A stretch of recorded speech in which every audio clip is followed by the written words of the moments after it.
How is everybody doing? I hope you're well.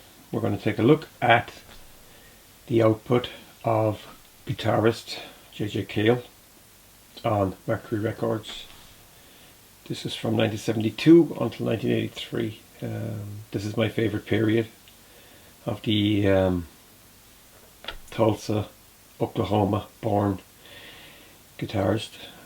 He was pretty low key all through the 70s, but people like Eric Clapton, Mark Knopfler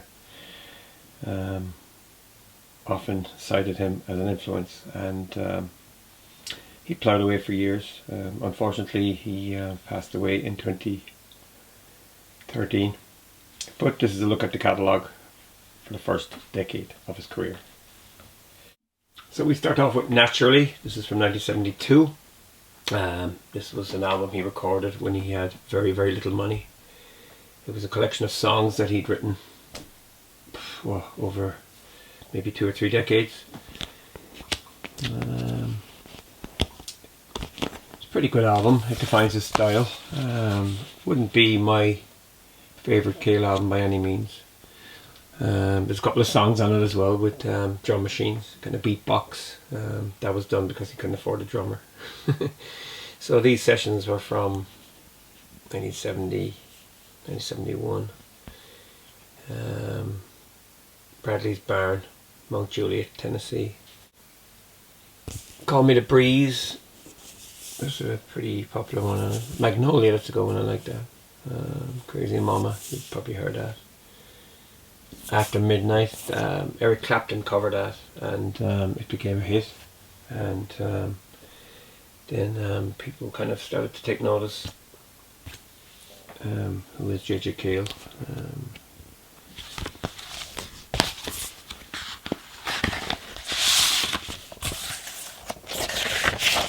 As you can see here, this is an original Shelter pressing,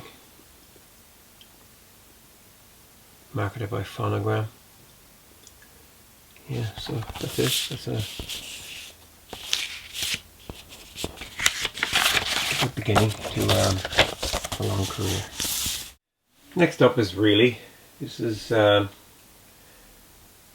departure from the first album. It's kind of more or less what his style was throughout the 70s. I like this one. It's one of my favourite Cale albums. Some good material on this. It says here 1983 Phonogram. This is obviously a reissue.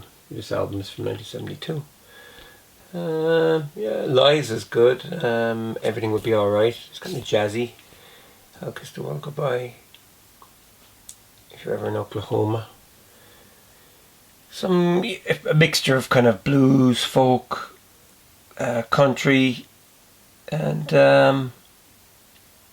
his guitar playing is economical. But you can kind of hear the influences when you listen to Dire Straits and Eric Clapton.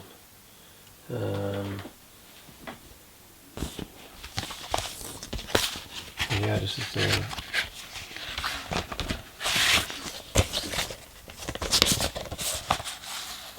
a Mercury reissue from the 80s. Next up is Orki. This is my favourite Cale album and one of my favourite albums of all time. I just love this album. There's a nice mix of styles on it. I love the cover as well. Absolutely love it. It's the definition of cool, without a doubt. It's just so cool. Guy inside the box car, relaxing his guitar against the goods. This is a great album. Crying, kind of a reggae track, very minimal. There's nice sounds here. The Tulsa sound. I'll Be There If You Ever Want Me. That's kind of a country rocker. And Starbound, very, very, very, very, very gentle song. Rock and Roll Records. There's a great, if you listen to it with headphones, there's some great little sounds and tricks in there. Cale himself was a studio engineer, so he knew how to work the desk. The Old Man and Me. That's unbelievable. It just floats along. Ever Loving Woman. It's kind of almost like country stomp. Cajun Moon was another popular track. I'd Like to Love You Baby. Anyway the Wind Blows. Precious Memories. That's almost a gospel song. An Orki's a little instrumental. And I Got the Same Old Blues. That was covered by a lot of people. It's on Brian Ferry's 1978 album, The Bright Strip Bear. Yeah, people started, covering his songs because they were really catchy and cool. And it's the Mercury. And the vinyl actually sounds great as well. I had them all on CD. I sold them around 10 years ago. I don't know why I did that. I shouldn't have done it. The only one that I bought again was Orki, but I'm gonna buy the rest of them again, I'd say. I think that the 8 Mercury albums are fantastic, and they've never been remastered on compact disc properly. I bought all mine around 1990, but they've never been reissued on compact disc as remastered and repackaged and stuff like that. So I must try and grab them again. They sound good anyway. I have no problem with them. Troubadour. This was released in 1976, 2 years after Orki in 74. This one has got more of a textured feel to it. There's more instruments in the mixes, synthesizers and stuff like that, but it's very subtle. Hey Baby, Traveling Light, Ride Me High, Hold On. Cocaine is on this, and again Eric Clapton covered that, had a big hit with it. You Got Me On So Bad. This one is more jazzy. It's a little bit more complex, but there's some nice guitar playing on it as well.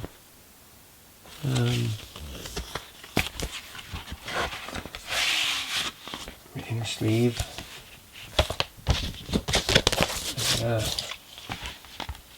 A Shelter pressing. Very nice. Good album, and again, definitely worth having in the collection. Next up is number 5. This is from 1979. So this was 3 years after Troubadour. This is a pretty stripped back, lean affair. A lot of people say this is very like Dire Straits. It's like the first Dire Straits album. A clean Strat is always going to have that that sound. If you run the 2 records back to back, they're not really alike. But yeah, this is another good one. 13 Days is good on that. Boiling Pot.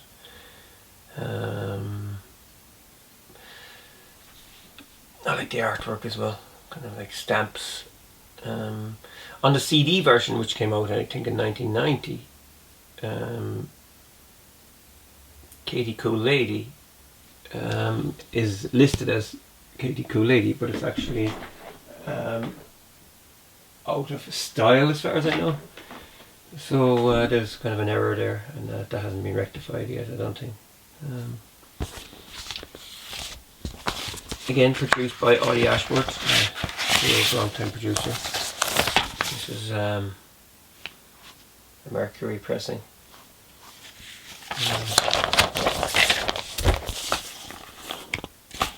It would be great if they brought out as a box set of the 8 Mercury albums with some extended sleeve notes and miniature sleeves. I mean, it's not a lot to ask in this day and age. Next up is Shades. This was released I think in early 1981, recorded in 1980. As you can see here, it looks like Gitan cigarettes.